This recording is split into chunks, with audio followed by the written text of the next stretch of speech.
Di salah satu sudut kota itu, di rumah yang sederhana namun penuh keberkahan, Utsman bin Affan terbangun dari tidurnya. Usianya telah menua.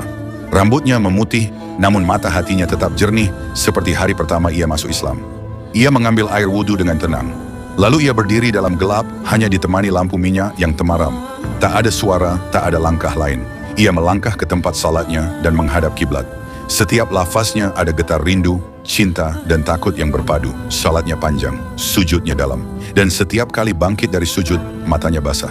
Setelah menyelesaikan salat malamnya, ia duduk diam, tangannya bergetar ringan karena usia. Tapi ada sesuatu yang masih ia simpan dalam hatinya malam itu. Seperti malam-malam sebelumnya. Ia berdiri, berjalan perlahan ke salah satu ruang kecil di sisi rumahnya. Di sanalah beberapa budak yang ia beli dari pasaran tinggal. Mereka tidak tahu mengapa Utsman memilih mereka. Tapi mereka tahu Utsman memperlakukan mereka seperti keluarga. Dengan suara lembut, Utsman berkata kepada salah seorang dari mereka, "Malam ini, aku membebaskanmu karena Allah. Engkau tidak lagi menjadi budakku, tapi menjadi hamba yang merdeka di hadapan manusia. Dan semoga menjadi hamba yang mulia di hadapan Rabb-Mu." Budak itu terdiam, matanya membesar. Mulutnya gemetar, ia hendak bersujud di kaki Utsman, tetapi Utsman menahan tangannya. "Jangan ceritakan ini kepada siapapun.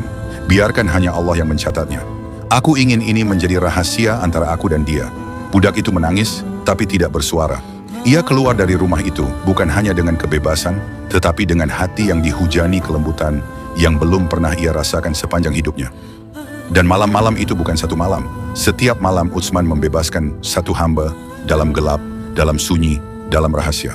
Tak satu pun penghuni rumah yang tahu, tak seorang pun sahabat dekat yang diberitahu. Baru setelah Utsman wafat, orang-orang mulai bertanya, apa yang terjadi pada para budak di rumah Utsman? Kemana mereka semua pergi? Maka terbukalah rahasia itu. Salah satu mantan budaknya berkata, "Setiap malam setelah salat dan menangis dalam sunyi, ia akan memanggil salah satu dari kami. Dan ia bebaskan kami tanpa suara, satu persatu, malam demi malam. Kami bahkan tidak tahu mengapa kami dipilih. Tapi ia tidak pernah meminta balasan. Ia hanya berkata, 'Doakan aku dalam sujud kalian.'" Utsman tidak memiliki media. Ia tidak mencatat kebaikannya. Ia tidak menyuruh orang lain menceritakan amalnya. Ia tidak mengumpulkan pujian. Tapi ia membebaskan manusia karena ia ingin Allah membebaskannya dari api neraka. Langit lebih tahu dari bumi. Maka ketika ia wafat, tak sedikit pun rahasia itu luput dari catatan malaikat. Bahkan hari ini, ribuan tahun kemudian, kita membaca tentangnya dengan mata berkaca-kaca. Dan semua itu dimulai dari sebuah malam. Seorang lelaki yang berdiri dalam sunyi, dan satu budak yang menangis pelan, karena hatinya disentuh oleh seorang hamba yang hanya ingin dikenali oleh Allah.